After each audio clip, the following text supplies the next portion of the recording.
C'est en plein cœur du parc naturel régional de Camargue, situé au bord de la Méditerranée et à l'intérieur du delta du Rhône, que se déroule tous les ans, les 24 et 25 mai, le grand pèlerinage gitan des Saintes-Maries de la Mer.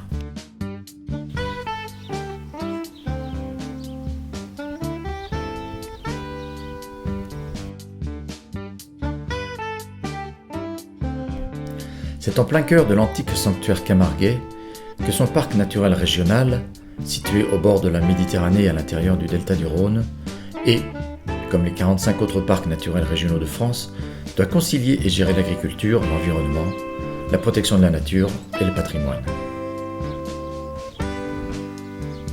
Le parc mène une action globale de protection des espaces et des espèces, et de soutien des activités économiques traditionnelles.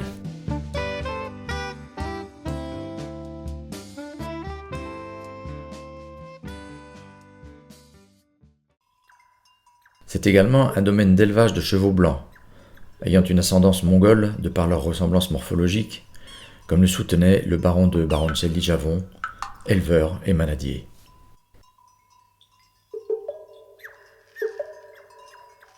Il allie le plaisir de la promenade à la découverte de la plupart des espèces d'oiseaux sauvages, quelques 350, qui viennent se reproduire et vivre en Camargue ou en transit, comme le flamand rose, qui reste une espèce fragile et vulnérable, mais aussi aigrette, avocette ou héron.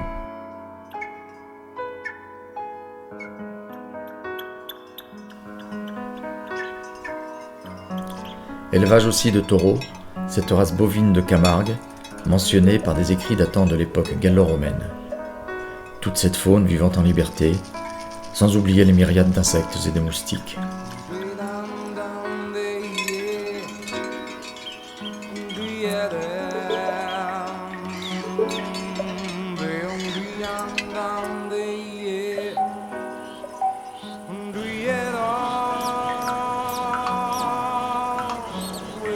La flore est luxuriante.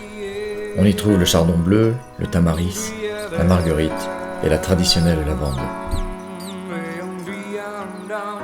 La végétation est dominée par le sel, imprégnant la terre et l'eau.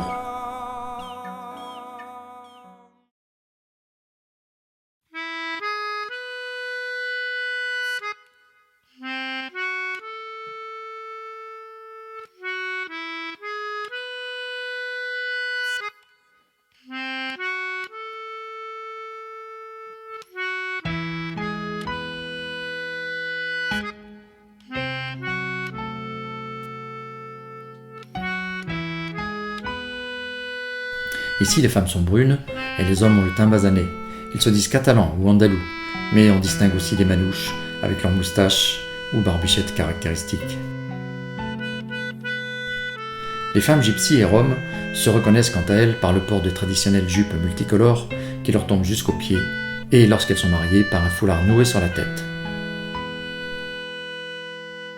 Quel que soit le nom qu'on leur donne, tous les gitans sont là. Ils ont parcouru l'Europe entière afin de rendre hommage à Marie Jacobée, la sœur de Marie et tante de Jésus, à Marie Salomé, la mère des apôtres Jacques et Jean, et surtout à Sarah, une femme à peau noire, la servante des servantes, devenue la patronne des gitans. Musique traditionnelle tzigane, kermesse, danse et folklore sont au rendez-vous sur la grande place du village et tout autour de l'église. Manitas de Plata est là lui aussi, le grand guitariste gitan, l'idole de tout un peuple, symbole de la réussite gitane.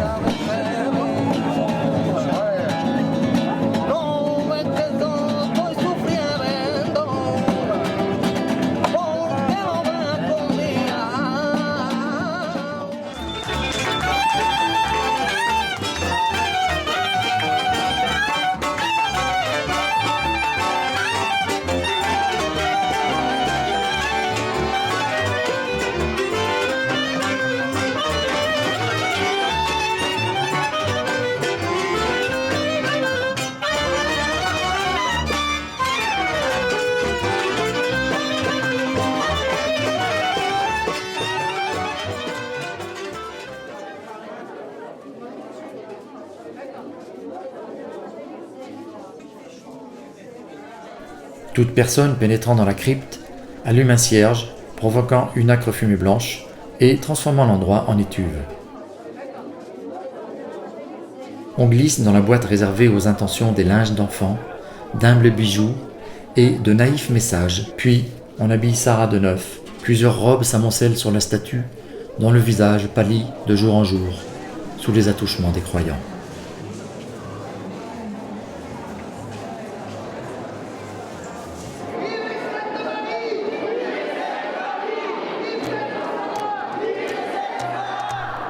À la sortie de la messe, les ecclésiastiques, les gardiens et leurs montures, les gitans attendent la sortie de Sainte Sarah.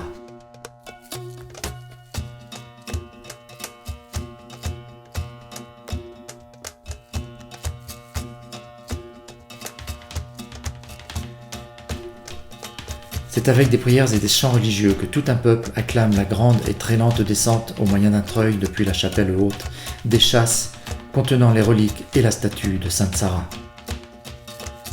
On peut entendre chants et musiques tziganes ou manouches dans les ruelles du village où se déroule la cérémonie de la descente des chasses.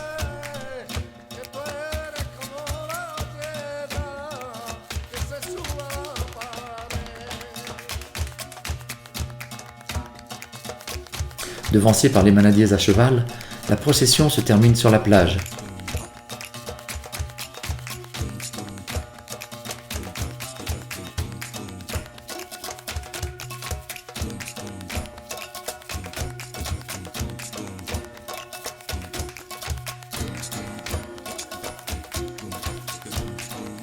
Les porteurs avancent en mer afin de bien symboliser l'arrivée des saints et de la foi. Dans une liesse collective et une foule envoûtée, la statue de Sainte Sarah est portée par les gitans jusqu'à la mer, qui ici symbole l'attente et l'accueil des Saintes Marie, Jacobée et Salomé. Tout le monde à la mer, gitans, non-gitans, gardiens à cheval, arlésiens en costume, musiciens.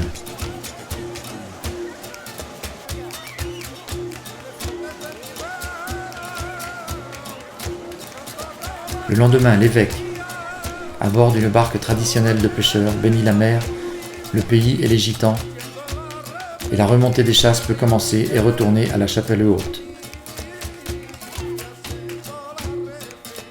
Pendant ce pèlerinage, de nombreux gitans font baptiser leurs enfants dans l'église des Saintes Maries. Tous les croyants et les gens du voyage peuvent s'en retourner dans leurs caravanes et roulottes en attendant l'année prochaine, au milieu de la flore et de la faune sauvage de la Camargue, en liberté. Bonjour, en Camargue, aux Saintes Maries.